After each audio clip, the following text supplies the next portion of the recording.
d'aucun statut. Donc on ne saurait taxer quelque chose qui n'a pas de statut. Si on veut taxer un corps de métier, je pense qu'il faudrait au moins lui donner un statut, au moins reconnaître que ce corps de métier. C'est comme les artistes et musiciens aujourd'hui qui n'ont toujours pas de statut au Cameroun.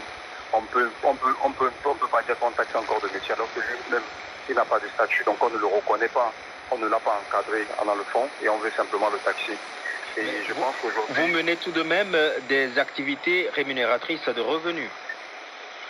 Bien sûr, c'est comme si vous dites que les enseignants mènent un métier qui est encadré, un métier qui est reconnu par l'État. On peut mener une activité où on demande d'être reconnu, on demande à ce qu'on mette des mécanismes en place qu'on ne peut pas mettre, mais on taxe simplement. Je pense que le problème il doit être analysé dans son ensemble, pas simplement en partie. Il faudra aussi interroger les revenus des influenceurs. Il faut savoir d'abord qui est influenceur, qui ne l'est pas aujourd'hui. Parce que là, ça commence par là. Qui est influenceur, qui peut être vu comme être influenceur, qui ne l'est pas. Il faut commencer par là avant de dire contact. Mais de toute façon, la loi, elle a été votée. Que comptez donc vous faire? Écoutez, la loi a été votée, la loi c'est la loi. Il faut simplement se fier à la loi. On n'a pas d'autre choix.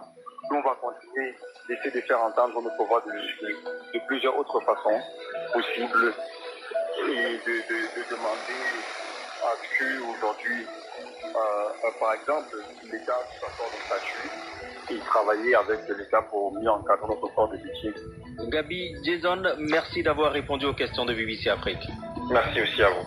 Ce sera tout pour ce numéro d'Au cœur de l'actu. Merci à tous de l'avoir suivi et à très bientôt sur BBC Afrique.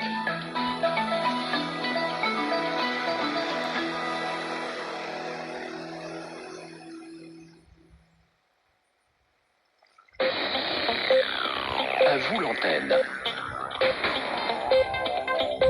Bonjour BBC Afrique, et là je m'emmène au Dem Camara, République du Guinée.